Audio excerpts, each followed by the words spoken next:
Hello friends, देखिए हम housewife हैं। हाउसवाइफ को अपने शारीरिक तौर पर और मानसिक तौर पर दोनों तरीके से हमें अपने आप को फिट रखना चाहिए। हम हाउसवाइफ हैं इसलिए अपना ध्यान नहीं देती हैं।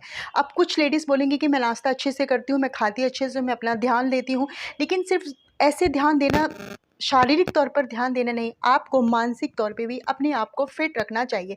क्योंकि हम हाउसवाइफ जो होती है काम तो पूरा दिन करती हैं और सुबह से लेकर शाम तक हमारा काम जो है वो ख़त्म नहीं होता है, लेकिन कहीं ना कहीं हमारा दिमाग जो खाली होता है, और खाली दिमाग जो होता है वो शैतान का घर होता है। होता क्या है फ्रेंड, हम हाउसवाइफ को अगर कोई कुछ कह देता है ना, तो वो बात हमारे दिल दिमाग में इस तरीके से कर जाती है ना, कि हम चाहते हैं उसको निकाल के फेंक दें, दूर फेंक दें, उसकी बात को कभी याद ना करें, लेकिन फिर भी वो बातें जो है हमें याद आती रहती हैं और हम परेशान होते रहते हैं। तो आपको करना क्या है, ऐसे इंसान की बातों को निकालिए और फेंक दीजिए, कभी भी उसको सोचना ही नहीं। आप ये सोचिए ये फालतू का इंसान है जो मुझे ऐसी बातों को देकर और मेरे को मानसिक तौर पर बीमार करता है। क्योंकि मैं आपको ये सुनी सुनाई बातें नहीं कह रही हूँ, ये मेरे साथ हो चुका है, इसलिए मैं आपको बता रही हूँ। किसी की भी बात को दिल से नहीं लगाना, उसको निकालिए और फेंक दीजिए डस्टबिन में। सेकंड पॉइंट जो आता है कि हमारे जो रिलेटिव होते हैं, हाउसवाइफ जब काम करती हैं घर का, तो कहते हैं ठीक है घर का ही तो काम है, लेकिन ऐसा नहीं है। घर का काम भी बहुत बड़ा होता है। अगर आपकी कोई तारीफ़ करता है ना सामने से आके, तभी भी आपके दिमाग में यही रहता है, अरे यार मैं तो हाउस वाइफ ही हूँ, ये तो मेरा दिल रखने के लिए कह रहा है। ऐसा नहीं है, वो आपकी तारीफ़ कर रहे हैं, सच में आप अच्छी हैं। और हाउस वाइफ सच में बहुत अच्छी होती है, पूरा दिन वो सबका ख्याल रखती हैं, सबका ध्यान रखती हैं, अपने घर को कितना मेंटेन करके रखती हैं, हर एक चीज़ प्रॉपर जगह पर रखती है। तो उनका काम जो है ना हाउसवाइफ का बिल्कुल भी कम नहीं आंकना चाहिए। अगर कोई आपकी दूसरा तारीफ़ नहीं कर रहा है ना, तो अपनी पीठ खुद ही थपथपा लीजिए कि मैं अपने घर को बहुत अच्छे तरीके से रखती हूँ, या फिर मैं खाना बहुत अच्छा बना लेती हूँ, मेरे खाने का टेस्ट ही अलग है। तो अपनी तारीफ़ करने में कुछ भी नहीं जाता है, बल्कि हमारे ना दिमाग में, मन में, आत्मा को शांति मिलती है।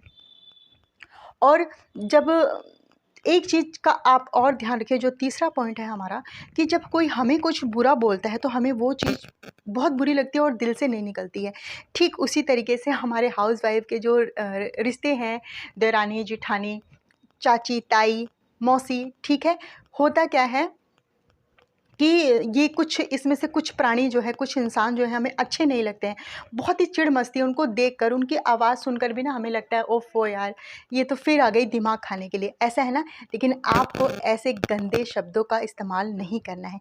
किसी को आप बुरा मत कहिए, अपने मुँह से गंदे शब्द मत निकालिए। क्योंकि देखिए अगर वो आपको कुछ अपशब्द बोलता है तो आप अपसेट हो जाती हैं, आपको बुरा लगता है, आप सालों, महीनों तक उसकी बातों को भुला नहीं पाती। तो आप भी ना कहीं तो ऐसा ही कर रही हैं ना दूसरों के साथ। तो इसलिए आज के बाद इस चीज़ को अपने मन में प्रण कर लीजिए, कोई कितना भी आपको कुछ भी बोले, लेकिन आप गलत शब्दों का इस्तेमाल नहीं करेंगे। उसको कोई फ़र्क पड़े ना पड़े, लेकिन आपको ना अपने मन में बहुत शांति मिलेगी कि भाई मैं किसी से गलत बिहेव नहीं करती हूँ। इसी के साथ फ्रेंड आपको खुद से स्ट्रॉन्ग होना पड़ेगा, और आपको छोटी-छोटी खुशियों में ही अपनी खुशियाँ ढूँढिए। छोटी-छोटी चीज़ों में ही आप अपनी खुशियाँ ढूँढिए, आप वाक़ई ही खुश रहेंगे। बच्चों के साथ बात कीजिए, जो भी आपकी अंदर की बातें हैं ना, उन बातों को आप अपने पति के साथ, बच्चों के साथ शेयर कर सकती हैं, डिस्कस कर सकती हैं। उससे होता ये है कि जो हमारे अंदर का गंदगी, मैल होता है, जैसे हमारे कपड़ों पे मैल लग जाता है, हम उसको धो देते हैं और कपड़े जो हैं हमारे वापस से साफ़ हो जाते हैं। उसी तरीके से जो हमारे अंदर गुस्सा, क्रोध, ग्लानि भरी होती है, अगर हम डिस्कस कर लेते हैं बच्चों से ही सही, अपने पति से, तो क्या होता है हमारे जो अंदर का वो मैल होता है ना, वो बाहर निकल जाता है और हम एकदम से शांत महसूस करते हैं और शुद्ध हो जाते हैं। तो इसलिए फ्रेंड्स, आप हाउसवाइफ हैं तो क्या, वो अपना ध्यान रखिए, अपने शारीरिक तौर पर भी और मानसिक तौर पर। इसी के साथ मिलते हैं नेक्स्ट वीडियो में। Bye friend. और हाँ, सब्सक्राइब करके जाइएगा, लाइक कीजिएगा। इसी के साथ मिलते हैं नेक्स्ट वीडियो में। बाय।